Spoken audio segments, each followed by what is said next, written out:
तो आज का हमारा चर्चा का विषय है introduction to the constitution of India. ये थोड़ा मीन्स के आधार पे होगा, ठीक है। तो आइए जो हमारे पुराने हैं उनसे पहले एक प्रश्न पूछते हैं। जैसे हमारा हिंदू लॉ मुस्लिम लॉ होता है, ठीक है, हिंदू लॉ मुस्लिम लॉ जो होता है, क्या वो हमारे आर्टिकल 13 के दायरे में आता है? जो पुराने मैं उनसे प्रश्न पूछ रहा हूँ, जो नए हैं मैं उनसे कोई प्रश्न नहीं पूछ रहा हूँ। आर्टिकल 13 का क्लॉज 3 है, राइट, जो लॉ को डिफाइन करता है। आपने पढ़ा ही होगा, जो पुराने है ना, लक्ष्मीकांत जो पढ़ चुके हैं।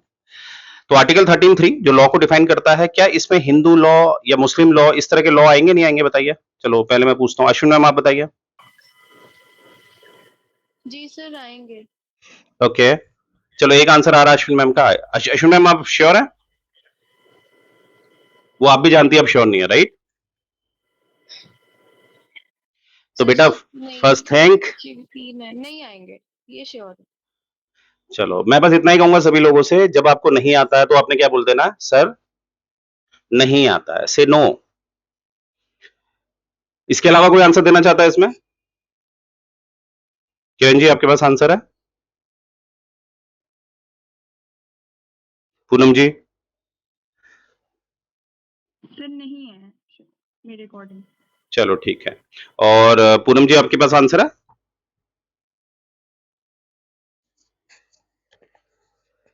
अरे यार ये बड़ा परेशान करता है, एक सेकंड ना गाइस। चलिए, पूनम जी हैं आप लाइन पे? Yes sir. सर इस मुझे लगता है ना आएगा, चलो एक आएगा। आर्टिकल 13 में दो है ना, लॉ और लॉ इनफोर्स वाला। हाँ जी हाँ जी, तो लॉ में आएगा। चलिए गुड। देखिए आप लोग आंसर दे रहे हैं और ऑब्वियसली इसका आंसर लक्ष्मीकांत में तो नहीं है, राइट। और ये क्वेश्चन पूछे गए हैं, ठीक है। तो यानी कि मुझे ये समझ में आ रहा है कि लक्ष्मीकांत पढ़ के ही मेरे पास आंसर नहीं है। तो इसका आंसर है आएगा भी और नहीं भी आएगा। इसका आंसर है आएगा भी और नहीं आएगा। जैसे याद रखिएगा, चाहे वो हिंदू लॉ है मुस्लिम लॉ है, चलो मैं मुस्लिम लॉ को ले लेता हूं। देखो मुस्लिम लॉ जो चलता है वो एक ही चीजों से थोड़ा चलता है, कुछ उसमें साइंटिफिक बातें होती हैं और कुछ उसमें प्योरली रिलीजियस बातें होती हैं। प्योरली क्या होती है? रिलीजियस बातें होती हैं, ठीक है। जैसे मैंने हमेशा बोला, आप में से कोई लॉ पढ़ेगा तो उसको ये पता चलेगा कि मुस्लिम सिर्फ कुरान से नहीं चल रहा है, हदीस होती है उसमें, ठीक है, इज्मा होता है, अलग अलग होते हैं मतलब सोर्सेस। तो इन सोर्सेस को मैं दो में डिवाइड कर रहा हूं, एक प्योरली साइंटिफिक, थोड़ा सा लॉजिकल बातें होती हैं उसमें, और एक होता है रिलीजियस, ठीक है। जो प्योरली रिलीजियस है, आप खुद सोचो हमारा देश क्या है? हमारा देश क्या है? सेक्युलर। और वो आर्टिकल 25 में क्या देता है? मैं रिलीजन में इंटरफेयर नहीं करूंगा, आप कोई भी रिलीजन मान सकते हैं, यस और नो। आर्टिकल 25 आपको फ्रीडम देता है कि आप कोई भी रिलीजन अपना सकते हैं, यस और नो। और रिलीजन से निकल के आते हैं कुछ ऐसे तथ्य, कुछ प्योरली रिलीजन होते हैं जिनको आप प्रथाएं है ना, संस्कृति कहते हैं, कल्चर कहते हैं। तो याद रखिएगा, लॉ की डेफिनेशन में वो पार्ट आता है, चाहे वो हिंदू लॉ मुस्लिम लॉ है, वो पार्ट आता है जो कहीं ना कहीं एक साइंटिफिक हमें दिखता है, या कहीं ना कहीं हमें ऐसा दिखता है कि जो लॉजिकल बेस होता है, पर वहां पर नहीं घुसता है, वहां पर वो इंटरफेयर नहीं करता है, जहां पर वो प्योरली क्या होता है? रिलीजियस होता है। तो यहां पर आंसर मिला आप लोगों को कि आर्टिकल 13 जो है, जहां पर स्पेसिफिकली आर्टिकल 13 का क्लॉज 3 जो है, जो लॉ को डिफाइन करता है, उसमें अलग अलग लॉ को डिफाइन करता है, मैं आज उसमें चर्चा करूंगा। तो कभी आपके सामने क्वेश्चन आता है कि हिंदू लॉ मुस्लिम लॉज जो होते हैं, जो ये आपके लॉज होते हैं, क्या इसमें आते हैं, तो आपने बोलना है पार्शली हाँ पार्शली ना। क्या मेरी बात समझ में आई आप लोग को? यस और नो? सर मेरे को नहीं आया समझ, आप एक बार फिर से बताएंगे? धर्म जो होता है ना, देखो अभी कभी धर्म को देखो, धर्म जो होता है उसमें कुछ लॉजिकल बातें होती हैं, मानती हो ये बात? धर्म जो होता है उसमें कुछ लॉजिकल बातें होती हैं, और धर्म जो होता है जिसमें कुछ ऐसी बातें होती हैं जिसको आप प्रूफ नहीं कर सकती, मानती हो ये बात? ठीक है। जो प्योरली वहां से आ रहा है, क्योंकि देखो अगर मैं हिंदू धर्म की बात बोलूं तो आपने श्रुति और स्मृति सुना है, यानी कि धर्म की बातें, अगर मैं वेदों की बात बोलूं तो उनका सोर्स क्या था? श्रुति, सुनकर, सुनकर हमें मिला ज्ञान। अब आप अपने अपने अपने धर्म को आप देख लो, अपने अपने धर्म में आप चले जाओ, कुछ ऐसी बातें होंगी जो प्योरली उसको प्रूव ही नहीं कर सकते। जैसे सिखों को हेलमेट नहीं पहनना है, कल एक रूल आ जाए सिखों को हेलमेट पहनना पड़ेगा, क्योंकि बाल कटाना, क्यों काट लो बाल, उसमें क्या है? क्योंकि आपको आफ्टर ऑल स्टेट क्या चाहता है? आप सेफ रहे। स्टेट क्या चाहता है? कल आपका एक्सीडेंट हो जाए, आप बाइक से गिर जाए तो आपका सर क्या रहे? सेफ रहे। पर सिखों को एक्सक्लूसिव है ना helmet, they are not allowed to wear helmet, ये सुनो मानते हैं बात? Yes sir. क्यों? क्योंकि बाल नहीं काटने हैं। पर अब सोचो, बाल तो काटे जा सकते हैं पर नहीं काटना है, तो स्टेट अलाउ कर रहा नहीं कर रहा? स्टेट अलाउ कर रहा है ना, कि एक्सक्लूसिव राइट्स दे रहा है किसको? सिखों को, कि वो हेलमेट नहीं पहनते। एक क्लियर हो रहा, सबको समझ में आ रहा है ये एग्जांपल? तो इस तरह से आपने देखा स्टेट जो है पर्टिकुलर एक हिंदू लॉ, मुस्लिम लॉ ऐसे में नहीं घुसता है पूरी तरह। पर एक बार मुझे बताइए, वही सिखों में मैं आ रहा हूं, क्या वो 6 इंच से बड़ी कृपान रख सकते हैं ओपनली? बताइए, रख सकते हैं? नहीं रख सकते, नहीं सर। तो आपको ये समझ में आया कि कैसे किसी पर्टिकुलर रिलीजन में स्टेट एक हद तक इंटरफेयर करता है और एक हद तक इंटरफेयर नहीं करता है। आप समझ में आया किरण जी?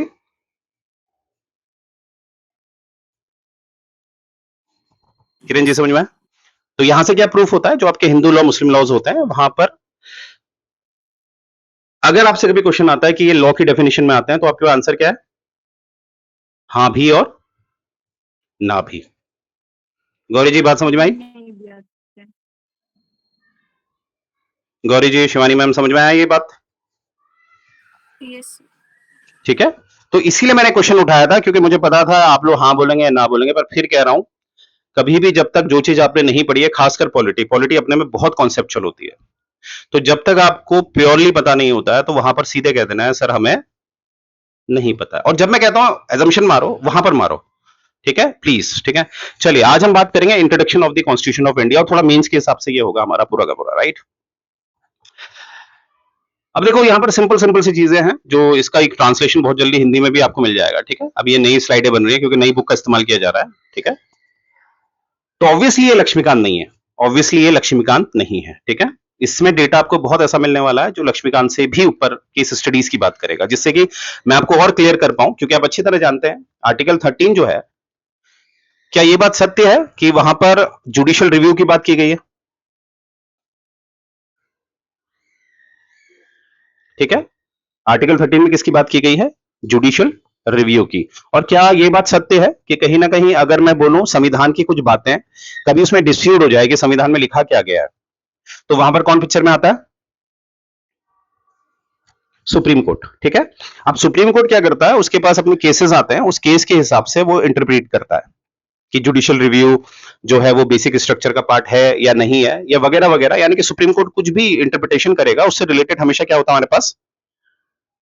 तो हम क्या करेंगे अपने मेंस में, जब भी हम कोई बात रखेंगे तो कोशिश करेंगे उससे रिलेटेड एक केस भी केस को भी हम हाईलाइट कर देंगे। Use your black pen for highlighting the case, जिससे कि हम जो भी बात कर रहे हैं वो हवा में बात नहीं कर रहे हैं। हम ऑनरेबल सुप्रीम कोर्ट ने जो इस पर्टिकुलर केस में जो बात कही है उसके हिसाब से हम अपना इंटरप्रिटेशन करेंगे। क्या मैं समझा पाया?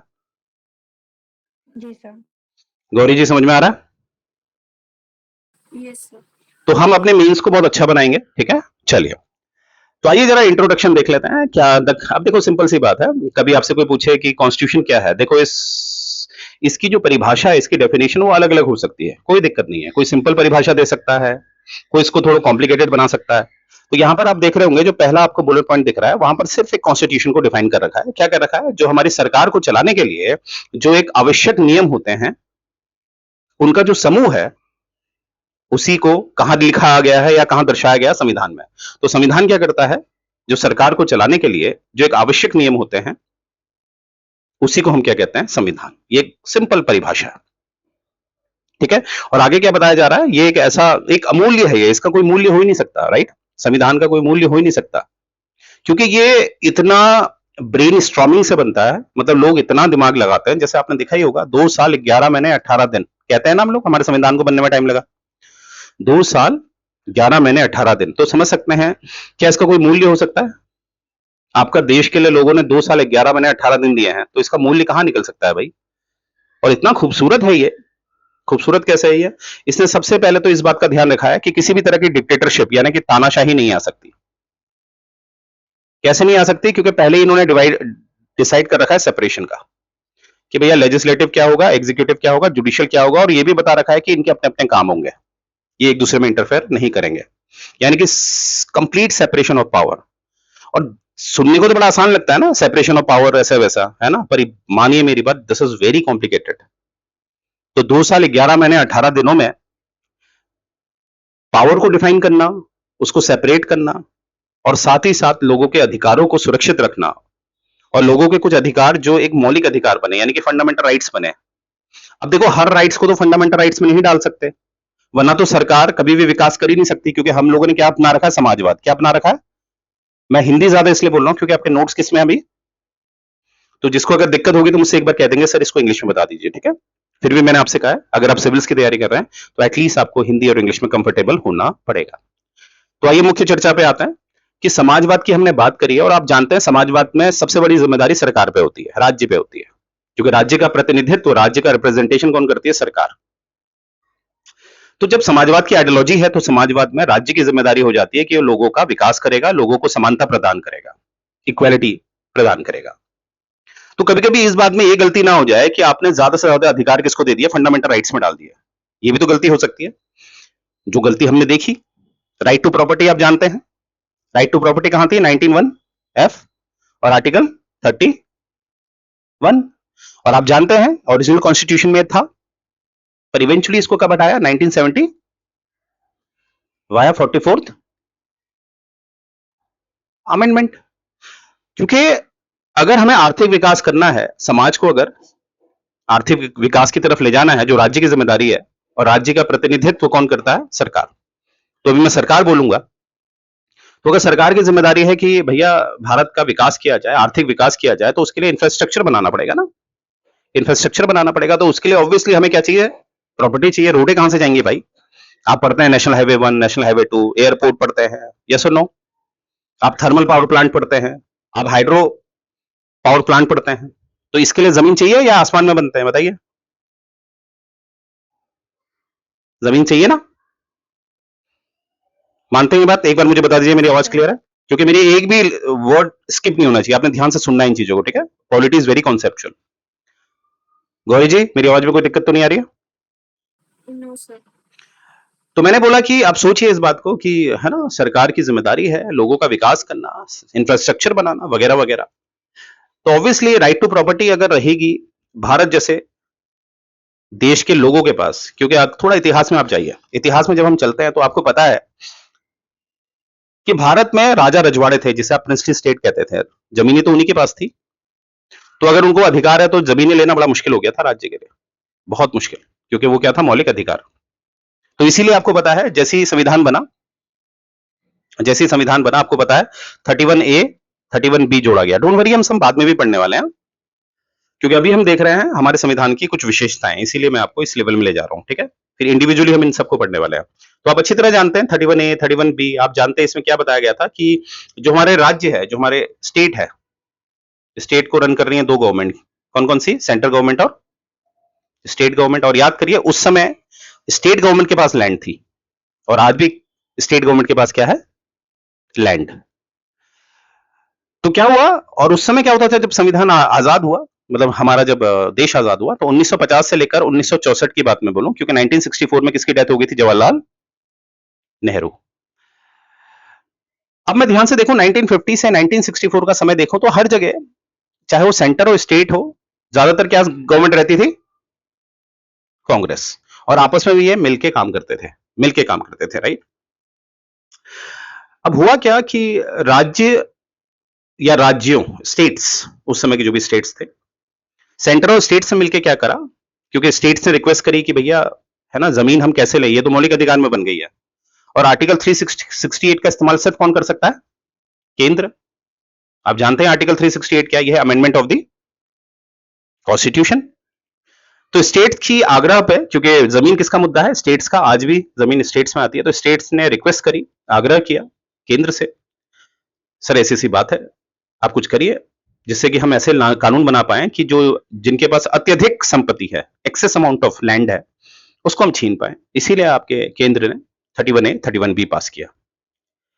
और इवेंचुअली हमें दिख रहा था कि जो कानून 31A 31B के द्वारा बनाए जा रहे थे, जिसके द्वारा संपत्ति ली जा रही थी, पर लोग क्या कर रहे थे? राजा रजवाड़े क्या कर रहे थे? सीधे सुप्रीम कोर्ट में पहुंच जा रहे थे। क्या आधार बनाकर? कि भैया ये हमारा मौलिक अधिकार है और ये छीना जा रहा है, तो इसलिए सुप्रीम कोर्ट पे काफी लोड आ रहा था। यहां तक सबको क्लियर है स्टोरी? एक बार बता दीजिए, स्टोरी क्लियर है यहां तक? Yes, sir. ठीक है, स्टोरी पे ध्यान दीजिए, ठीक है, फैक्ट्स आप खुद कर लेंगे, मुझे पता है इतने हैं आप लोग मैच्योर।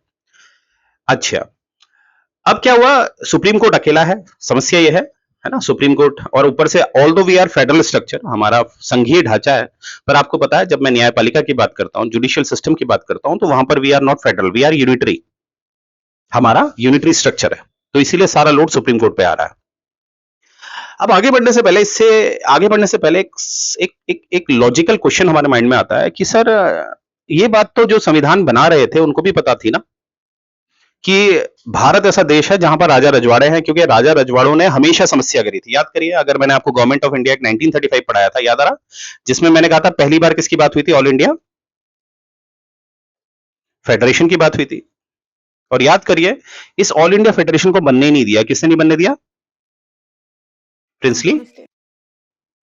तो यानी कि राजा रजवाड़े तो हमेशा सरदर्दी थे, राजा रजवाड़े कभी लोकतंत्र छोड़ना चाहेंगे, वो तो राजशाही में जीते हैं भाई, मोनार्की में जीते हैं, वो वो क्यों चाहेंगे कि एक सरकार हमारे ऊपर आ जाए। तो ध्यान से समझिए, प्रॉब्लम क्या थी, जब आप गवर्नमेंट ऑफ इंडिया एक्ट 1947 को पढ़ते हैं, माफ कीजिएगा, इंडिपेंडेंस एक्ट 1947 को पढ़ते हैं, और आप गवर्नमेंट ऑफ इंडिया एक्ट 1935 को, दोनों को एक साथ जब आप पढ़ेंगे, जैसे गवर्नमेंट ऑफ इंडिया एक्ट 1935 और इंडिया इंडिपेंडेंस एक्ट को जब आप पढ़ेंगे, आईआईए 1947 का, दोनों को साथ पढ़ के आपको क्या समझ में आएगा कि जो सबसे बड़ा लूप होल है, जो कमी है, वो किसके साथ है, प्रिंसली स्टेट के साथ। कैसे, अब मैं समझाता हूं। जैसे गवर्नमेंट ऑफ इंडिया का मैंने एग्जांपल आपको दे दिया था, ऑल इंडिया फेडरेशन नहीं बनने दी इन्होंने, और हमेशा ये किसके वफादार थे, अंग्रेजों के। और अंग्रेज क्या करते थे, इन्हीं को अपनी ढाल बनाते थे। कैसे, आईएनसी वाले जाते थे कि सब आपने ऐसा क्यों किया है, ऑल इंडिया फेडरेशन क्यों नहीं बनाई आपने, उन्होंने कहा साहब हमने तो बनाई थी, आप ही के लोगों ने मना कर दिया, हम क्या करें, हमारी क्या गलती इसमें। तो अंग्रेज क्या करते थे, हमेशा प्रिंसली स्टेट को, इंडियंस कहते थे ना, वो हुए तो इंडियंस ही, तो कांग्रेस की बोलती बंद कर देते थे। अब कांग्रेस भी क्या करे, अपना जब वो है ना, अपना ही आदमी दगा है, तो क्या करे, वो क्या है, वो अमीर खान, ये अजय देवगन की क्या है, हमें तो अपनों ने लूटा, गैरों में कहां दम था, मेरी किस्ती थी डूबी वहां जब पानी कम था। जब अपनी धोखा दे रहे तो क्या करें। तो अब क्या है, अगर आप इंडिपेंडेंस एक्ट को भी देखते हैं 1947 को, तो यहां पर भी आपको क्या दिख रहा है, अंग्रेजों ने क्या दिक्कत कर दी है कि जो प्रिंसली स्टेट है उनको 3 ऑप्शन दे दिए हैं। पहला ऑप्शन पाकिस्तान को ज्वाइन कर सकते हो, दूसरा ऑप्शन इंडिया को ज्वाइन कर सकते हो, या तीसरा ऑप्शन इंडिपेंडेंट रह सकते हो। ये बड़ा इंपॉर्टेंट पॉइंट है। क्या कहा मैंने, इंडिपेंडेंस एक्ट 1947 में राजा रजवाड़ों को 3 ऑप्शन दे रखे थे, इधर यू कैन ज्वाइन पाकिस्तान और इंडिया, और यू कैन रिमेन इंडिपेंडेंट। अब देखो, गवर्नमेंट ऑफ इंडिया 1935 में आप देख सकते हैं प्रिंसली स्टेट किसके सगे हैं, और यहां पर ऑब्वियसली प्रिंसली स्टेट क्या करेंगे, अपने आप को इंडिपेंडेंट ही डिक्लेयर करेंगे, ये गारंटेड था। अब क्या करें, तो ये संविधान सभा के लोगों को ये पता था, तो उन्होंने कहा इनको लालच देते हैं, इनको तो पैसे से मतलब है, एक काम करते हैं, ये पहले से एक एजेंडा था, पहले से ही ये तय था कि इनको अभी हम क्या करेंगे, इनसे ये वादा करेंगे कि हम आपको जो भारत का रेवेन्यू जनरेट होगा उसमें से आपको शेयर देंगे, जिसे कहा गया प्राइवी पर्स। क्या क्या कहा गया, प्राइवी पर्स। तो प्राइवी पर्स के तहत ये एक ऐसा कॉन्ट्रैक्ट था जिसमें यह तय किया गया कि भारत का जो रेवेन्यू जो भी आएगा उसमें से आपको शेयर मिलेगा हमेशा, हर साल। और यह भी कहा गया कि जो राइट टू प्रॉपर्टी है उसको हम एक मौलिक अधिकार में रखेंगे, फंडामेंटल राइट में रखेंगे। तो आप समझ गए ना किस तरह से ये ऑलरेडी तय था। ऐसा नहीं था, संविधान सभा के लोग जानते थे इस बात को, पर उनको ऐसा होता है ना, कभी कभी आपको लॉन्ग टर्म सोचना होता है और कभी कभी लॉन्ग टर्म के लिए आपको झुकना भी पड़ता है। एक बार ये आजादी दे दे, फिर हम बाद में देखेंगे। तो यहां पर 2 लालच आपको दिखाई दे रहे हैं कि एक तो प्राइवेट पर्स और दूसरा क्या दिख रहा है आपको, राइट टू प्रॉपर्टी कहां डाल दिया गया है, फंडामेंटल राइट में। तो यहां से हमने क्या थ्योरी जनरेट करी, हमने ये करा कि प्रिंसली स्टेट को लालच देने के लिए 2 चीजें अपनाई गई हैं। सबसे पहला तो आर्टिकल 31 और 19 क्लॉज 1 का एफ, दोनों किसकी बात करता है, प्रॉपर्टी की। क्योंकि आपको पता है आपके फंडामेंटल राइट एग्जैक्टली कहां से कहां तक बैठे हैं, एग्जैक्टली बैठे हैं 14 से 32, मानते हो ये बात।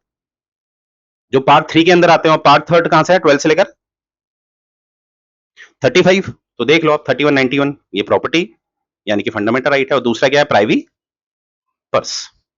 तो आप बताइए मुझे कि आप मुझे बताइए ऑल इंडिया फेडरेशन बनने से प्रिंसली स्टेट रोकेंगे अपने आप को? नहीं। अब देखो इसमें एक चीज और याद रखना, हमने ऑब्जेक्टिव रेजोल्यूशन याद करिए आप लोग, जब मैंने बताया था, जिसे आप प्रस्तावना कहते हैं हिंदी में, प्रस्तावना, और जिसको इंग्लिश में क्या कहते हैं, ऑब्जेक्टिव रेजोल्यूशन। ऑब्जेक्टिव रेजोल्यूशन के बारे में आप अच्छी तरह जानते हैं, कब आया था ये? और गौरी जी ये पास कब हुआ?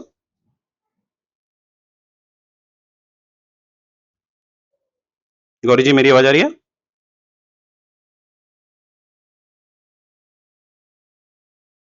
पूनम जी? सर 22 जनवरी 1947। एब्सोल्युटली, वेरी गुड, गुड, ऐसे ही चाहिए मुझे आंसर, ठीक है, गुड। एक बार मुझे बताइए गौरी जी, मेरी आवाज नहीं आ रही आपको? सर गौरी आ जी? रही है। अच्छा आ रही है, ओके ओके। अच्छा आप लोग जरा रिस्पॉन्स करिए हाँ प्लीज, क्योंकि मुझे आप लोग दिखते नहीं है ना, तो मुझे पता ही नहीं चलता, पता बोलता चला गया मैं और पता लगा लाइन कुछ डिस्कनेक्ट हो गई है, तो वो भी दिक्कत होती है, ठीक है, तो प्लीज रिस्पॉन्स करिए, ठीक है। आप समझिए मेरे को बड़ा एफर्ट लगता है यार, ठीक है, आई एम नॉट वेल, मैंने बता रखा आपको, फिर भी आप देख रहे हैं मैं कैसे पढ़ा रहा हूँ, ठीक है, तो मुझे आप लोगों के लेवल से भी चाहिए, ठीक है। तो देखो क्या है यहां पर, आप ध्यान से देखिए, जब आप ऑब्जेक्टिव रेजोल्यूशन को देखते हैं तो ये पहले ही तय हो गया था हम एसडीआर बनेंगे, क्या बनेंगे? एसडीआर। ये क्या है? सोवरन, डेमोक्रेटिक, और ये है रिपब्लिक। ये तो पहले तय था एसडीआर बनेंगे हम, ठीक है। और ये भी तय था हम सोशलिस्ट बनेंगे, समाजवादी बनेंगे, पर उसको ओपन नहीं रखा गया क्योंकि उस समय समाजवाद किसका ज्यादा प्रचलित था? कार्ल मार्क्स का, और वो एक अलग मुद्दा है, मैं उसमें बाद में चर्चा करूंगा। फिलहाल मैं बताना चाह रहा हूं कि ऑब्जेक्टिव रेजोल्यूशन में डिसाइड हो गया था we will be a democratic, ठीक है, डेमोक्रेटिक होंगे। और डेमोक्रेटिक में क्या होता है, कोई भी फैसले लिए जाते हैं मेजोरिटी के आधार पे, यानी कि 50% प्लस वन, तभी होगा फैसला। इसीलिए क्या हुआ, जब प्रिंसी स्टेट को ये प्राइवी पर्स और फंडामेंटल राइट जो प्रॉपर्टी है वो दिया गया, तो सभी प्रिंसी स्टेट, जैसे ये मान लो ये इंडिया बना, ये पाकिस्तान बना, तो टोटल लगभग 1000 से ज्यादा थे, तो 500 के लगभग यहां आ गए थे, 552 थे ये टोटल, और बाकी इधर थे, ठीक है। तो सभी लोगों ने एक्सेप्ट कर लिया, सभी लोगों ने एक्सेप्ट कर लिया, तीन ने मना किया। तीन कौन कौन से? जम्मू एंड कश्मीर, ठीक है, जूनागढ़ और हैदराबाद, ठीक है। अब देखो इन पे आप देखते हैं, जम्मू एंड कश्मीर में इंस्ट्रूमेंट ऑफ एक्सेशन साइन हुआ, जूनागढ़ में रेफरेंडम हुआ, हैदराबाद में पुलिस भेजी। ये इसलिए हो पा रहा है क्योंकि मैक्स टू मैक्स सभी लोगों ने हाँ बोल दिया था। तीन लोगों ने ना बोला तो क्या फर्क पड़ता है उससे, डेमोक्रेसी चलती है मेजोरिटी में। मोर देन 500 प्रिंसली स्टेट थे जिन्होंने सबने हाँ कह दिया था। लालच क्या था? प्राइवी पर्स और फंडामेंटल राइट क्या मिल रहा है, प्रॉपर्टी को क्या मिल रहा है। तो इन तीन लोगों ने मना किया तो क्या फर्क पड़ता है, हम तो डेमोक्रेसी के हिसाब से चलेंगे। और डेमोक्रेसी तानाशाही कब बनने लगती है पता है आपको? डेमोक्रेसी तानाशाही तब बनने लगती है जब आप माइनॉरिटी में आ जाते हैं। क्या आ जाते हैं? ये मानते हो मेरी बात, है ना? डेमोक्रेसी आप पे अधिकार तब जमाएगी, बिल्कुल तानाशाही की तरह काम करेगी, जब आप माइनॉरिटी में आ गए। मेजोरिटी ही विन करती है डेमोक्रेसी में। तो ये लोग क्या है, तीन लोग आ गए माइनॉरिटी में, तो क्या फर्क पड़ता है? मैक्स टू मैक्स डेमोक्रेटिक के हिसाब से, डेमोक्रेसी के हिसाब से तो प्रिंसली स्टेट ने एक्सेप्ट कर लिया, we will be the part of Indian federation.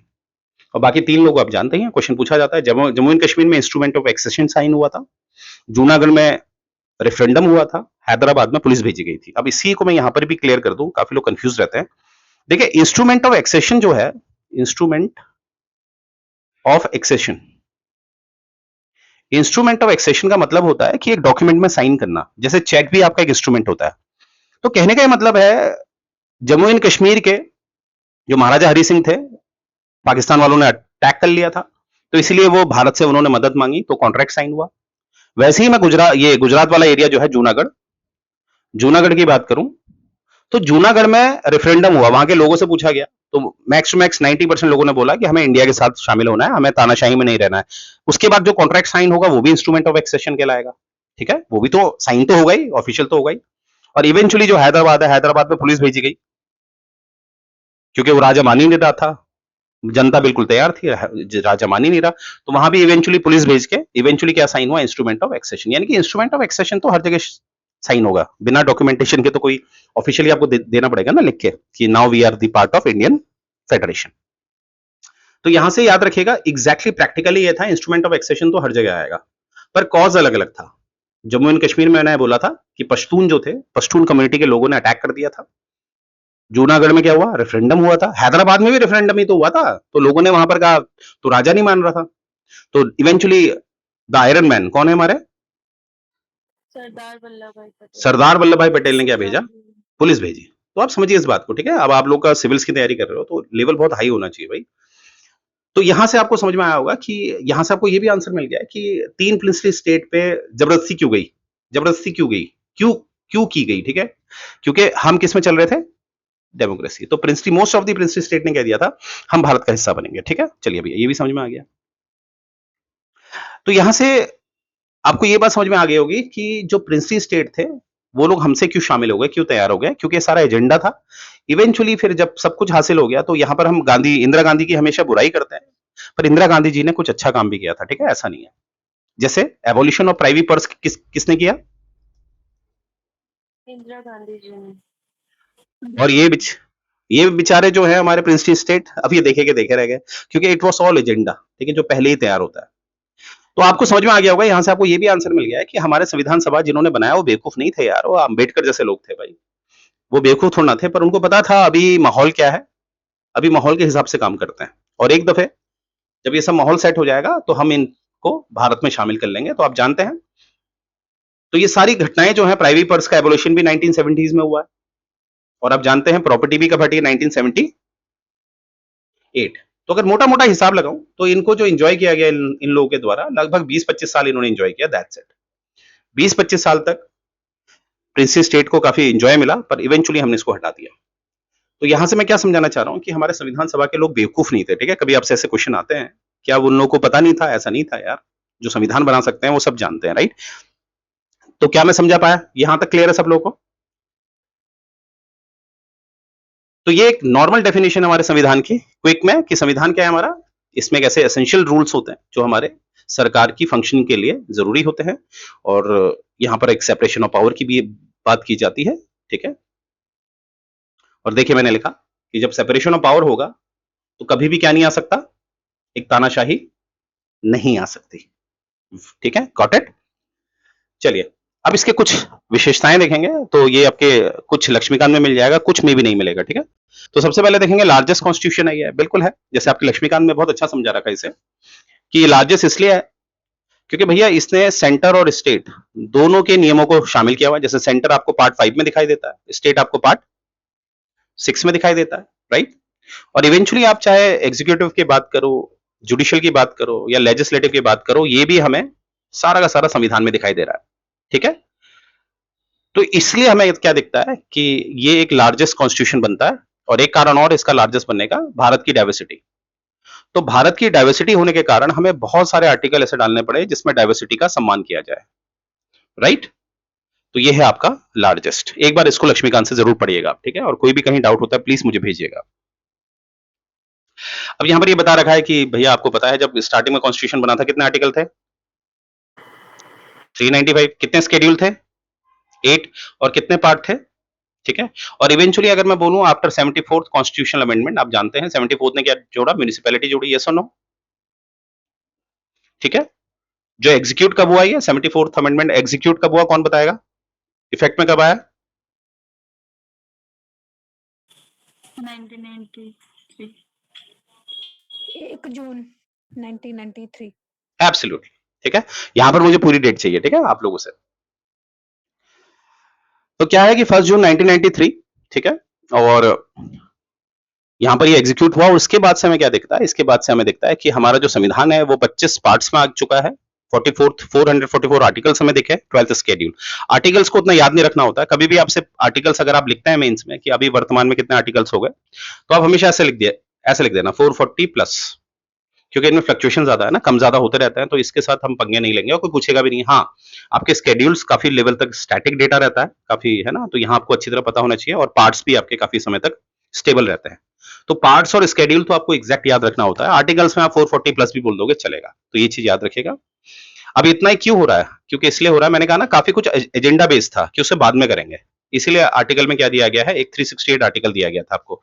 368 देने का रीजन ही ये था क्योंकि आप ये जानते हैं कि समाज बदलेगा, समाज बदलेगा, इसीलिए टाइम एंड स्पेस। क्योंकि जब मैं आपको फिलोसफर पढ़ाऊंगा तो हमेशा क्या होता है, कोई भी फिलोसफर की जो विचारधारा हुई है वो टाइम और स्पेस के हिसाब से हुई है। वो जिस जगह में रहता है वो स्पेस होता है, और जिस समय में वो पैदा हुआ है उसकी सोच वैसी होती है। ठीक है, जैसे अगर आप में से कोई गांव में पैदा है तो आपने देखा आप थोड़े से ऑर्थोडॉक्स टाइप के होते हैं, आप ओपन नहीं हो पाते हैं हर चीजों में, आप बहुत चीजें एक्सेप्ट नहीं कर पाते हैं। और वैसे ही आप शहर से होते हैं तो आप काफी ओपन माइंडेड हो जाते हैं, क्योंकि स्पेस मैटर करता है और टाइम भी तो मैटर करता है ना। आज से 20 साल पहले जो पैदा हुए हैं उनकी सोच अलग है, उनका बचपन अलग बीता था, वो मोबाइल में नहीं रहते थे। और आजकल देखिए छोटे छोटे बच्चे बिना मोबाइल के रह नहीं पाते, तो उनकी विचारधारा, उनका सोचने का तरीका अलग होता है, राइट। तो ऑब्वियसली 368 सम्मान करता है फिलोसफी को, और फिलोसफी कहां से आती है, टाइम एंड स्पेस से। तो 368 बेसिकली है क्या, जो सम्मान करता है टाइम और स्पेस को। क्या मैं समझा पाया? तो एक तरीके से मैं ये मानता हूं 368 एक है फिलोसफी, ये हमेशा फिलोसफर का सम्मान करता है। फिलोसफर को लगता है कि अब भैया महिलाओं को भी अधिकार मिले, राजनीतिक अधिकार बहुत हो गया, इनको आर्थिक और सामाजिक अधिकार बहुत दे दिया, अब इनको मिलना चाहिए राजनीतिक अधिकार। इसीलिए कौन सा अमेंडमेंट पास होता है, 106 अमेंडमेंट क्या है, Women reservation. Women reservation. तो ये भी तो एक फिलोसफी है, फिलोसफी नहीं है कि महिलाओं को मिलना चाहिए, भाई विचार आता है ना, महिलाओं को क्यों नहीं मिल रही राजनीतिक। तो इसका सम्मान कौन करता है, 368। तो मैंने कहा विचारधाराओं का सम्मान करता है 368, तो असल में 368 क्या है, ये फिलोसफर्स का सम्मान करता है। तो इसीलिए फिलोसफी आपको आनी चाहिए। ठीक है, चलिए आगे बढ़ते हैं। अब यहां पर देखो हमारा आइवर जेनिंग, ये आपके प्री के क्वेश्चन भी आता है, इसने देखा कि इतना बड़ा साइज है तो इसने बोला the world largest and most detail constitution बोला इसको। ठीक है, अब वर्ल्ड मोस्ट लार्जेस्ट से यहां पर मतलब है रिटन कॉन्स्टिट्यूशन। कॉन्स्टिट्यूशन दो तरह के होते हैं, रिटन और अनरिटन। रिटन जिसको एक पर्टिकुलर फॉर्म में लिखा गया है, अनरिटन जिसको ऑफिशियली नहीं लिखा जाता, लिखा वो भी जाता है पर अनरिटन की एक क्रोनोलॉजी नहीं होती है। ठीक है, तो द वर्ल्ड लार्जेस्ट बोला इन्होंने, एक डिटेल कॉन्स्टिट्यूशन भी बोला, साथ में डिटेल भी बोला है। भाई ऐसा नहीं है कि एक इसने हवा में बात करी, संक्षेप में बात करी, इसने बिल्कुल डिटेल में बात करी है। और इसको लॉयर्स पैराडाइज भी बोला इन्होंने, ये क्रिटिसाइज किया था इन्होंने, क्योंकि इसमें जो क्या है ना, जो लैंग्वेज है वो थोड़ी सी क्या है, वो किसको सपोर्ट करती है, लॉयर्स की। यही यही बात तो मेरे माइंड में बैठी, तभी तो मैंने लॉ करा। आप समझ रहे मेरी बात, मैं क्यों लॉ की तरफ घुसा, क्योंकि मुझे ये समझ में आ गया हमारा संविधान एज अ लॉयर आपको बहुत सपोर्ट करेगा, क्योंकि हर कोई आपके पास आने वाला है। क्योंकि संविधान की लैंग्वेज अगर आप समझ गए तो आपको कभी पैसे की दिक्कत होगी नहीं, क्योंकि ये लॉयर्स क्या है, पैराडाइज। ठीक है, चाहे आप लॉयर बनिए, चाहे आप एडवोकेट बनिए, मेरी मत सुनिए, आइवर जेनिंग की तो सुनिए। लॉयर क्या होता है, जिसके पास डिग्री है, जो पढ़ाना चाहता है। तो हमेशा लॉ की बहुत जरूरत पड़ती है, विदेश में आपको बुलाया जाता है। और एडवोकेट तो आप जानते हैं, आपके पास क्लाइंट की कमी नहीं होगी अगर आप जेन्युइन है, आए दिन, है ना। तो लॉयर पैराडाइज क्यों कहा गया है, बिकॉज ऑफ द कॉम्प्लिकेशंस। और जितना भी यहाँ पर फंडामेंटल राइट्स को प्रोटेक्ट करने की बात की गई है, वो भी हमारे जुडिशियल इंस्टीट्यूशन को दे रखा है। जैसे आप पढ़ते ही हैं, सुप्रीम कोर्ट रेट जारी करता है अंडर 32, और हाई कोर्ट रेट जारी करता है अंडर 226। तो आप देखिए आपके फंडामेंटल राइट्स को भी प्रोटेक्शन कौन दे रहा है, इलेक्शन कमीशन ऑफ इंडिया दे रहा है क्या, नहीं दे रहा। फाइनेंस कमीशन दे रहा, नहीं, सुप्रीम कोर्ट और हाई कोर्ट दे रहे हैं। तो ये किस डोमेन में आते हैं, जुडिशियल। इसीलिए आइवर जेनिंग ने ये बात बोली थी कि लॉयर्स का पैराडाइज है। तो किसी का क्रिटिसिज्म, हमारे देश का जो संविधान है उसका क्रिटिसिज्म से हमें कुछ आइडिया मिलता है हमारे करियर के लिए। तो इसीलिए सभी से मैंने कहा है कि साइड बाय साइड क्या कर लो, अगर पॉलिटिकल साइंस ऑप्शन ले रहे हैं तो लॉयर घुस जाओ एलएलबी में। ठीक है, आगे आपकी इच्छा। आगे देखते हैं पार्लियामेंट्री सिस्टम ऑफ गवर्नमेंट। अब इसमें आपने पढ़ा ही है, देखिए आपका बैकग्राउंड कितना काम आने वाला है। चार्टर एक्ट ऑफ 1853 याद आ रहा आपको, जहां पर क्या इंट्रोड्यूस हुआ था, नहीं पा रही। ठीक है, क्योंकि हमारे पास ऑप्शन था, आपको पता है यूएसए आजाद हो चुका था 1776 में, यूएसए आजाद हो गया था, और अभी तक तो यूएस काफी आगे आ गया था। यूएस में जो सिस्टम था, यूएसए ने अपने लेवल का एक डेमोक्रेटिक सिस्टम दे दिया था जो प्रेसिडेंशियल फॉर्म था। अब इसको जरा समझते हैं। देखो डेमोक्रेसी जो है, डेमोक्रेसी में दो तरह के सिस्टम देखे गए। ठीक है, आप जानते हैं डेमोक्रेसी इलेक्शन के बिना तो आ ही नहीं सकती। डेमोक्रेसी में इलेक्शन होना, और कहीं ना कहीं किसी भी हद से डिक्टेटरशिप नहीं होगी। डेमोक्रेसी डिक्टेटरशिप में पनप ही नहीं सकती, इसलिए यहां पर एक फेडरल होना भी बहुत जरूरी है। क्या कहा मैंने, इलेक्शन होना और फेडरल होना एक ऐसा पार्ट है, एक ऐसा ऑर्गन है डेमोक्रेसी का, जिसके बिना डेमोक्रेसी हो ही नहीं सकती। ऑल्दो अगर आप बात करते हैं एडल्ट सफरेज की, ठीक है, एडल्ट सफरेज की अगर मैं बात बोलूं, अगर आप एडल्ट सफरेज 100% नहीं भी दे रहे हैं तब भी डेमोक्रेसी प्रिवेल कर सकती है। क्या बोला, आप हर किसी को अधिकार मत दो इलेक्शन में, कुछ लोगों को अधिकार दे दो, तब भी हम डेमोक्रेसी उसको कह सकते हैं। यानी कि कुछ डेमोक्रेसी का ऐसा पार्ट होता है जो थोड़ा हो या ना हो तो डेमोक्रेसी तब भी रहेगी, पर डेमोक्रेसी का कुछ ऐसा पार्ट है जैसे इलेक्शन या फेडरल स्ट्रक्चर, इसमें थोड़ा होना भी जरूरी है, थोड़ा होना भी जरूरी है, अदरवाइज डेमोक्रेसी प्रिवेल हो ही नहीं सकती। बिना इलेक्शन के आप डेमोक्रेसी कह ही नहीं सकते, और बिना सेपरेशन ऑफ पावर यानी कि फेडरल स्ट्रक्चर के आप डेमोक्रेसी कह ही नहीं सकते। क्या मैं समझा पाया? Yes, Yes, sir. ठीक है।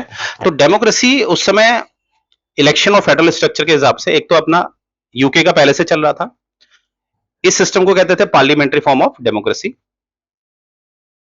पार्लियामेंट्री फॉर्म ऑफ डेमोक्रेसी या पार्लियामेंट्री फॉर्म ऑफ गवर्नमेंट भी कह सकते हो आप, कोई दिक्कत नहीं है। तो पार्लियामेंट्री फॉर्म ऑफ डेमोक्रेसी, यहां पर क्या होता था, यहां पर एग्जैक्टली चाहे वो हेड ऑफ स्टेट होता था, हेड ऑफ स्टेट, यूके ने तो हेड ऑफ स्टेट क्या रखा था, मोनार्क रखा था। क्या रखा था? मोनार्क। पर जो पार्लियामेंट्री फॉर्म ऑफ डेमोक्रेसी होता है, वहां पर जो भी हेड ऑफ स्टेट होता है वो हमेशा नॉमिनल हेड होगा। क्या होगा? Nominal head. जो एग्जैक्ट पावर होगी वो किसके पास होगी? वो पीपल के पास होगी। एग्जैक्ट पावर पीपल के पास होगी। मैंने एग्जीक्यूटिव नहीं बोला, मैंने बोला एग्जैक्ट पावर किसके पास होगी? लोगों के पास होगी, एग्जीक्यूटिव के पास नहीं होगी। अब ये ट्विस्ट है। इसका क्या मतलब हुआ? देखो, आप जानते हैं कि दिखता तो ऐसा है कि रियल पावर एग्जीक्यूटिव के पास है ना? हम इसीलिए कहते हैं जो प्रधानमंत्री हैं वो बहुत पावरफुल हैं। पर आप ध्यान दीजिए, कभी आप सत्र देखते हैं, सेशन देखते हैं, मॉनसून है ना, बजट है, चाहे विंटर सेशन है, कभी आप देखेंगे तो आपको दिखेगा कि माननीय प्रधानमंत्री जी विपक्ष के लोगों को जवाब दे रहे हैं। अगर नहीं देंगे तो कंटेम्प्ट माना जाएगा। तो अगर उनके पास रियल पावर है तो वो जवाब क्यों दे रहे हैं? क्योंकि असल में जो विपक्ष में बैठा है उसने जनता का प्रतिनिधित्व किया है। इवन हमारे प्रधानमंत्री जी ने भी प्रतिनिधित्व किया है, पर वो सरकार में आ गए हैं तो उनके पास पावर है, तो पावर है तो वो सारे काम वही कर रहे हैं। पर अभी भी वो जवाब क्यों दे रहे हैं विपक्ष के आदमी को? क्योंकि exactly parliamentary form of democracy में रियल पावर किसके पास होती है? लोगों के पास। क्या मैं समझा पाया? समझ में आई बात? इसीलिए आपने देखा होगा हर मंत्री खड़ा रहता है और विपक्ष के लोगों को जवाब देता है, क्योंकि यहां पर क्या होता है, एग्जैक्टली हमें दिखता है कि लोग पावर असल में किसके पास है? लोगों के पास। क्या समझ में आई ये बात मेरी? जी सर। इसीलिए आप पढ़ते हैं कि एग्जीक्यूटिव्स आर रिस्पॉन्सिबल टुवर्ड्स लेजिस्लेटिव्स, क्योंकि मंत्री होते ही आप किसका पार्ट बन गए? एग्जीक्यूटिव का, है ना? सरकार मंत्री बनते ही आप एग्जीक्यूटिव का पार्ट बन गए, और विपक्ष में जो बैठा है वो मंत्री तो है नहीं, वो विपक्ष का एक सांसद है, और सांसद है तो उसने किसका रिप्रेजेंटेशन किया है? लोगों का। तो आप समझ गए ना, ये एक्ट से, ये जो एक्ट होता है, यहां से आपको क्या समझ में आ रहा है कि माननीय प्रधानमंत्री जी, जिनको आप रियल हेड कहते हैं, है ना, जिनको आप रियल हेड कहते हैं, वो भी किसको जवाब दे रहे हैं? विपक्ष के आदमी को। और विपक्ष आदमी किसका रिप्रेजेंटेशन कर रहा है? लोगों का। तो रियल पावर किसके पास है बताइए? लोगों के पास। इसीलिए यहां पर आप कहते हैं कि executives are responsible towards legislatives. Gauri ji समझ में आ रहा है? Yes, sir. पर जो प्रेसिडेंशियल है, प्रेसिडेंशियल जो यूएसए ने अपनाया था, देखिए यूएसए का सिस्टम ही अलग था ना। मैंने उस दिन भी बताया था आपको, यहां पर 13 जो प्रोविंसेस थे, इन्होंने अपने आप को यूनाइटेड किया, तभी हम यूनाइटेड स्टेट ऑफ अमेरिका बोलते हैं, क्योंकि इनके पास पावर है, ये कभी भी अलग हो सकते हैं। और इन्होंने ये कहा कि कोई अगर हम पे अटैक करेगा तो ये माना जाएगा वो सब पे अटैक है। ठीक है, तो इन्होंने अपनी इच्छा से फेडरेशन बना रखी है ये, और इस फेडरेशन को कभी भी तोड़ सकते हैं। तो जब इस तरह की स्थिति है जहां पर कभी भी तोड़ा जा सकता है, तो ऐसी स्थिति को संभालने के लिए, ऐसी स्थिति को संभालने के लिए आपको कहीं ना कहीं कुछ एक्स्ट्रा पावर देनी पड़ती है। अब कैसे, मैं समझाता हूं। यहां पर क्या होता है, कभी आप पढ़ते हैं कि यहां पर executives are not responsible towards legislative. Presidential form of democracy में क्या होता है, यहां पर जो कार्यपालिका है वो व्यवस्थापिका के दबाव में काम नहीं करती किसी भी हालत में, क्योंकि यहां पर पावरफुल क्या है? एग्जीक्यूटिव। यहां पर आप कह सकते हैं जो रियल हेड है, रियल हेड है वो होता है कौन? प्रेसिडेंट। मानते हैं, तभी यहां पर हम प्राइम मिनिस्टर नहीं कहते हैं। अब इसको फिर सुनेंगे ध्यान से। यहां पर क्या दिख रहा है आपको? सबसे पहले ये देखिए कि यहां पर सिंपल सी बात है, यहां पर executives are not responsible towards legislative. अब जो एग्जीक्यूटिव, जो ये राष्ट्रपति बना है, ये बना तो इलेक्शन से ही है। किससे बना है? इलेक्शन से। ठीक है, ध्यान से सुनेंगे, इलेक्शन से बना है। और यहां पर जो ये प्रेसिडेंट है, ये बैठता है इनकी इनकी पार्लियामेंट को क्या कहा जाता है? कांग्रेस। क्या कहा जाता है? कांग्रेस। अब मैं इसको मिटा रहा हूं, ठीक है, इसको समझाने के लिए। अब देखो कांग्रेस जो है, जो यूएसए में कही जाती है, यहां पर आप बताइए, मानते हैं, take an example, exact seat मुझे याद नहीं है, 100 सीटों को मान लेते हैं। 100 सीटों में हम कहते हैं कि 51 सीट लेके आ गया डोनाल्ड ट्रंप, ठीक है, तो इसकी सरकार बन गई। अब सरकार बन गई तो डोनाल्ड ट्रंप क्या बन गया? एग्जीक्यूटिव। यस और नो? मानते हो ये बात? अब ये बाकी 49 यहां बैठे हैं, ये सिर्फ क्या है, किसका पार्ट है? लेजिस्लेटिव का। अब चाहे वो ये वाले 51 लोग हैं 51, या जो 49 लोग हैं, क्योंकि टोटल सीट है 100, ये सभी इलेक्टेड हैं। क्या है? सभी लोग क्या है? इलेक्टेड। यस। अब आप यहां पर क्या क्राइटेरिया देख रहे हो? यहां पर यह है कि executives are not responsible towards legislative. तो यहां पर इस स्ट्रक्चर में है, हमें क्या दिखता है कि रियल पावर जो है वो कॉम्प्लिकेटेड है बहुत। क्यों? क्योंकि अगर हम बोले रियल पावर पीपल के पास है, तो यहां पर तो ये पीपल बाईपास हो जा रहा है। ये पीपल क्या हो जा रहे हैं? जो विपक्ष में बैठे हैं वो क्या हो गए? बाईपास। और यहां पर आप देखिए, ये भी चुने गए हैं लोगों के द्वारा। तो ये अपने में थोड़ा कॉम्प्लेक्स बन जाता है, इसको समझना बड़ा मुश्किल बन जाता है कि इसको बोलें क्या सर इसको हम, है ना? क्योंकि एक दफे हमें दिख रहा है कि जो विपक्ष के हैं, जो लोग हैं, लोगों को बाईपास कर सकती है एग्जीक्यूटिव, क्योंकि they are not responsible towards legislative. पर यहां पर हम देख रहे हैं कि एग्जीक्यूटिव लोगों के द्वारा ही चुना गया है।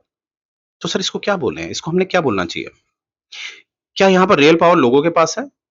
तो यहां पर आपके पास आंसर है, यहां पर जो रियल पावर है, ये मेजोरिटी के पास है। यहां पर आप लोगों के पास नहीं कह सकते। अब आपको समझ में आई मेरी बात?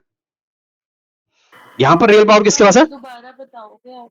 बताऊंगा। बाकी कोई ऐसा जिसको समझ में आ गई ये बात? यस सर, आगे। ठीक है। अब मैं एक एक करके पूछ रहा हूं। अभी अश्विन मैम को नहीं आया समझ में, गौरी मैम आपको? आ गया sir. Kiran ma'am? Yes sir. Poonam ji? जी सर। और कौन है क्लास में? Preeti ji? Yes sir. Shivani ma'am बात कर सकती हैं आप?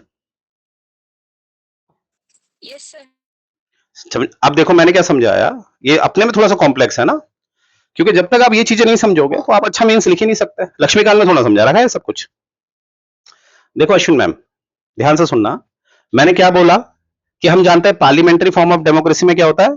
Executives are responsible towards, legislative और लेजिस्लेटिव का क्या विपक्ष के लोग नहीं होते हैं? होते हैं सर। तो यानी कि, और लेजिस्लेटिव किसको रिप्रेजेंट करते हैं? लोगों को। तो यानी कि असल पावर किसके पास है? We the people. बस।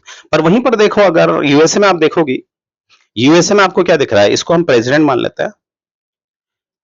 प्रेसिडेंट क्या हमारे लेजिस्लेटिव के लिए जवाबदेही होता है उसका?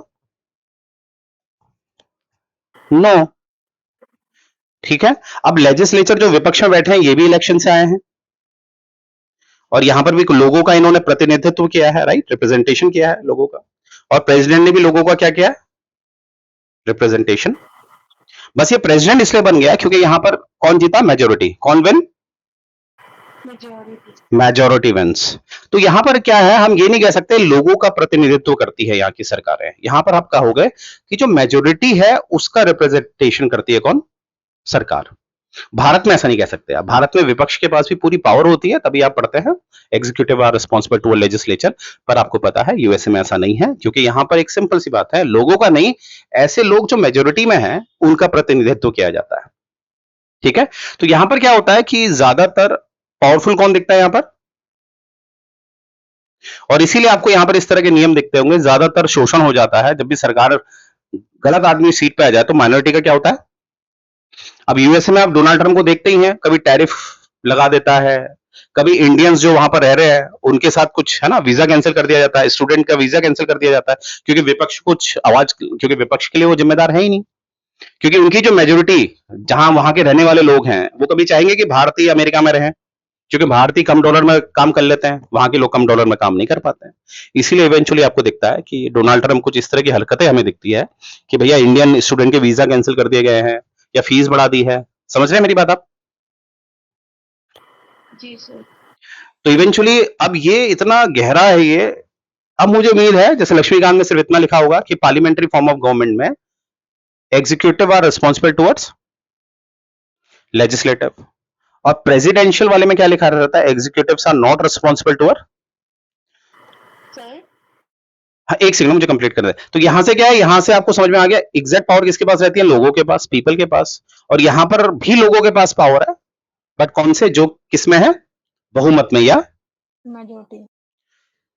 ये समझो आप। हाँ जी सर, किसने कहा मुझसे? सर मैंने कहा था हाँ जी हाँ जी सर, हाँ जी। जैसे हमने थोड़ी देर पहले ये अभी पढ़ा था कि अगर डेमोक्रेसी तब डेमोक्रेसी नहीं कहलाई जाती जब माइनॉरिटी वाले लोग उसमें मतलब दबते हैं, क्योंकि डेमोक्रेसी का मतलब तो ये है ना कि मेजॉरिटी रूल कर रही है, ऐसे मेजॉरिटी को देखा जाता है। तो सर जो सेकंड वाला है हमने उसको जैसे देखा कि वो भी एक डेमोक्रेसी का पार्ट है, जो प्रेसिडेंशियल रूल है। तो हम उसको ये नहीं कहेंगे कि मतलब वो एक डेमोक्रेसी का वैक्यूम उसे अगर कह ले कि वो है ही नहीं, एग्जिस्ट ही नहीं कर रहा, वहां पर हमें एक थोड़ी सी ऑटोक्रेटिक गवर्नमेंट दिख रही है। आप श्योर हो मैंने ये बोला था? शायद सुना नहीं आपने। नहीं सर, यही था ना कि देखो देखो, मेजॉरिटी मैंने क्या रूल कहा कर था? रही है। मैंने ये नहीं कहा था, मैंने कहा था डेमोक्रेसी में कुछ ऐसे फीचर्स होते हैं जिसके बिना डेमोक्रेसी चल नहीं सकती। तो जो एसेंशियल फीचर है उसमें मैंने कहा था एक इलेक्शन और एक फेडरेशन, यानी कि फेडरल स्ट्रक्चर होना जरूरी होता है। और कुछ ऐसे फीचर होते हैं जिसको आप नॉन एसेंशियल मान सकते हैं, जैसे सभी लोगों को, जैसे एडल्ट सफरेज देना। इस तरह के फीचर क्या है, अगर आप सभी लोगों को नहीं दे रहे हो तो कुछ लोगों को दे दो, है ना? कुछ लोग भी तो ऐसे फीचर्स जो होते हैं वो होते हैं नॉन एसेंशियल्स, यानी कि कुछ ही लोगों को अगर आप पार्टिसिपेट करने दे रहे हो तब भी हम उसको डेमोक्रेसी कह सकते हैं। पर डेमोक्रेसी के कुछ ऐसे फीचर्स होते हैं जिसके बिना डेमोक्रेसी प्रिवेल ही नहीं कर सकती, जैसे इलेक्शन होना जरूरी है और फेडरल स्ट्रक्चर होना जरूरी है। इसीलिए तो यूएसओ को कहते हैं प्योर फेडरल। तो मैंने ये बताया था आपको, तो इसीलिए मैंने बताया था इस डेमोक्रेसी में दो तरह का वर्जन हमें दिखता है, मेनली दो तरह का वर्जन दिखता है। कौन कौन सा? पार्लियामेंट्री और प्रेसिडेंशियल में इवेंचुअली मैंने आपको ये बताया कि यहां पर जो रूल करते हैं वो असल में मेजोरिटी ज्यादा रूल करते हैं। सरकार ज्यादा जिम्मेदार किसके लिए होती है? जो मेजोरिटी में है। पर यहां पर जो पार्लियामेंट्री फॉर्म है इसमें असल में पावर किसके पास है? कैसे देखा हमने? चाहे सरकार बन भी जाएगी तब भी उन्हें विपक्ष को जवाब देना पड़ता है, ये मैंने बताया था। अब क्लियर है? बाकी लोगों को भी क्लियर है ना सबको? एक बार बता दीजिए यस और नो। Yes sir. ठीक है, तो आपको अंदर तक जाना पड़ता है सिस्टम के। ठीक है, सिस्टम को सिंपल होती हैं चीजें अगर ध्यान से हम पढ़ेंगे। ठीक है, चलिए। तो यहां पर मुझे समझ उम्मीद है कि आपने समझ लिया है। और भारत ने पार्लियामेंट्री सिस्टम को अपनाने के लिए कारण यही है कि भारत को लगभग है ना मोर देन 100 ईयर्स का तजुर्बा हो चुका था, है ना? क्योंकि आप अच्छी तरह जानते हैं, अपने हिस्टोरिकल बैकग्राउंड में जाइए, तभी मैंने कहा हिस्टोरिकल बैकग्राउंड बड़ा इंपॉर्टेंट है। क्योंकि 1853 से आप जानते हैं कि मिनी पार्लियामेंट बन गई थी। और आप अच्छी तरह जानते हैं 1861 से कुछ इंडियंस को शामिल किया जाता है, जैसे सर दिनकर राव। ठीक है, और 1909 से किसको शामिल कर दिया गया एग्जीक्यूटिव लेवल पे? किसको शामिल कर दिया गया? एसपी सिन्हा। अब देखो इस तरह से, देखो आपका मीन्स राइटिंग क्या होता है, ऐसा थोड़ा ना होता है, सबका अलग अलग होता है। कोई यहां से पॉइंट उठा देगा, अब मैं अगर मीन्स लिखूंगा तो मैं यहां से उठाऊंगा, एग्जीक्यूटिव से उठाऊंगा, क्योंकि रियल पावर तो एग्जीक्यूटिव के पास थी। तो इमेजिन करिए लगभग 1909 से इंडियंस को भी शामिल किया जा रहा है पार्लियामेंट्री सिस्टम में। अच्छी तरह शामिल तो वैसे 1861 से कर लिया, तो 1909 और 1947 में हमें आजादी मिल रही है, तो लगभग लगभग 40 सालों का एक्सपीरियंस, 40 सालों का हमें एक्सपीरियंस है भैया। और 1861 से लूंगा तो सोच लो कितना एक्सपीरियंस हो गया हमें पार्लियामेंट्री फॉर्म ऑफ डेमोक्रेसी का। तो इतना बड़ा एक्सपीरियंस हम लोग को हो चुका है, हम इंडियंस इसमें शामिल हो चुके हैं। ठीक है, तो इतना बड़ा एक्सपीरियंस हमें हो चुका है, मोर देन 100 ईयर्स मान लो, अगर मैं वो 1861 वाले को ले लूं। ठीक है, मोर देन 100 ईयर्स या मोर देन 70 ईयर्स जो भी निकल रहा है। ठीक है, जैसे 1861 आजादी कब हुई हमें? 1947, तो इसको 87 ईयर्स मान लो। तो अगर आप लिख दोगे कि मोर देन 80 ईयर्स लिख दोगे, मोर देन 80 ईयर्स का हमें तजुर्बा हो चुका था। किसका? पार्लियामेंट्री का। तो इस एक्सपीरियंस को हम छोड़ना नहीं चाहते थे। और पार्लियामेंट्री सिस्टम का तो एक मेन कारण है कि इतना एक्सपीरियंस हो गया था हमारे लोगों को। और दूसरा दूसरा कारण क्या है? पहला तो हो गया एक्सपीरियंस। अब देखो कैसे हम इसको लिख रहे हैं। ठीक है, पहला तो हो गया एक्सपीरियंस, दूसरा क्या है? क्योंकि अगर आप ध्यान से समझोगे, डाइवर्सिटी वहीं सर्वाइव कर सकती है जहां पर माइनॉरिटी को भी इज्जत दी जाए। क्योंकि अगर सिर्फ मेजोरिटी को इज्जत देंगे तो वहां पर डाइवर्सिटी आपस में लड़ जाएगी। और भारत में आपको पता है कितने बड़े स्तर की डाइवर्सिटी है। रिलीजन छोड़ो, रिलीजन छोड़ो, रिलीजन के अलावा कहां दिखती है हमें? कास्ट में भी। मानते हैं ये बात? तो डाइवर्सिटी को एक साथ रखना है तो सबसे बढ़िया तरीका का क्या है? जहां पर माइनॉरिटी को भी अधिकार मिले, इसीलिए विपक्ष की सीट भी एक रहती है। मानते हैं ये बात? आजकल राहुल गांधी है ना लीडर ऑफ अपो, तो यहां से कभी आपसे पूछा जाएगा कि भैया ऐसा क्यों है कि भारत ने पार्लियामेंट्री सिस्टम को अपनाया, क्यों? तो इसके पीछे आंसर आपका सबसे बढ़िया है, एक तो एक्सपीरियंस और अपने मेंस राइटिंग में दिखा देना। चार्टर एक्ट 1853 से शुरू कर देना कि मिनी पार्लियामेंट वहां से आया था। 1861 में सर दिनकर राव जैसे लोगों को जोड़ा गया था और इवेंचुअली 1909 में हमें एसपी सिन्हा जैसे लोग शामिल किए गए और इस तरह से इतना तजुर्बा है हम लोगों को। तो सबसे पहले तो इस बात का ध्यान दिया गया क्योंकि तजुर्बा सबसे इंपॉर्टेंट होता है। ठीक है, जैसे मैं पढ़ाता हूँ, पढ़ाते पढ़ाते 5 साल हो गए तो आप समझ रहे हैं कहां से कहां लिंक हो जाता है अपने आप। तो एक तजुर्बा मायने रखता है। और दूसरा है डाइवर्सिटी। डाइवर्सिटी वहीं प्रिवेल हो सकती है जहां पर हर किसी को सम्मान मिले। तो भारत जैसी कंट्री जहां पर अलग अलग डाइवर्सिटीज हैं, वहां पर तो प्रेसिडेंशियल को अगर हम लाते तो बिलीव मी माइनॉरिटी का बहुत शोषण हो जाता, माइनॉरिटी का बहुत शोषण हो जाता और भारत कभी अखंड रहता मतलब ही नहीं होता। और कब का क्या हो जाता? खंडित। तो यहां से आपके पास एक और एक आंसर मिल गया है कि भारत का संविधान लागू हुए मोर देन 70 ईयर्स हो गए और आज भी भारत एक कैसे है? इसके पीछे आप कहेंगे बिकॉज एक और भी कारण है, पर एक सिस्टम दे सकते हैं, वो है parliamentary system of democracy. Kiran ji, Gauri ji, समझ में आया? प्रीति मैम, शिवानी मैम, पूनम जी, अश्विन मैम, ठीक है। देखो मैं फिर कह रहा हूं आप लोगों से, सिलेक्शन कभी प्री से नहीं होता। प्री तो चलो क्वालिफाई होगा, सिलेक्शन होता है मेंस से, और खूबसूरत मेंस लिखना है। ठीक है, बढ़िया वाला, बिल्कुल गहराई से लिखना है, मजा आ जाए सामने वाले को भी, इजी वे में। देखो अब मैं अभी आगे फर्दर नहीं पढ़ा रहा हूँ, बस आपको ये दिखाने वाला हूँ हम किस लेवल का पढ़ने वाले हैं। आप स्लाइड देख लो, आपको मजा आ जाएगा। देखो एडल्ट सफरेज और एडल्ट फ्रेंचाइजी में डिफरेंस लोगों को पता ही नहीं होता है क्योंकि ओवरलैप भी करते हैं। ये देखो मैं सामने कर लाऊंगा आप लोगों के लिए। और यहाँ पर सबसे खूबसूरत बात जो मुझे लगी है, ये देखो यहाँ पर अब आपको जैसे जुडिशियल रिव्यू से रिलेटेड जितने भी केसेस है वो मैं देने वाला हूँ। ये देख रहा है आप लोगों को? ये देखो ये सारे केसेस, ये देखो 31 बी, ये सब जितना भी डेटा है ना, ये आप देख रहे होंगे। तो कोशिश करना लाइव ज्यादा लेना है क्लासेस, क्योंकि वहीं पर आपके क्वेश्चन सॉल्व हो जाएंगे। जैसे I will give you something, ये देखो दुर्गा शंकर वर्सेस रघुराज केस, ये आपके लक्ष्मीकांत में है केस, मतलब ही नहीं होता। इसमें सेक्शन 105 की बात की गई है, रिप्रेजेंटेशन ऑफ पीपल, और सेक्शन 105 आपके यूपीपीसीएस में पूछा हुआ था। आप समझ रहे हैं मेरी बात? तो जो भी यूपी का पेपर है, अभी यूपीपीसीएस भी अक्टूबर में आ रहा है आपका, तो कोशिश करिएगा लाइव लेक्चर जरूर सुनिए, क्योंकि वहां पर ये फायदा होगा, आपका डाउट वहीं क्लियर हो जाता है। थोड़ा रिकॉर्डिंग में ये दिक्कत हो जाती है शायद कि कभी कभी कोई कंफ्यूजन हो गया तो वो रह जाता है, राइट? तो कोशिश करिएगा लेक्चर्स पे जरा ध्यान दीजिएगा और रेगुलर रहने की कोशिश ज्यादा करिएगा। ठीक है, सबको क्लियर है?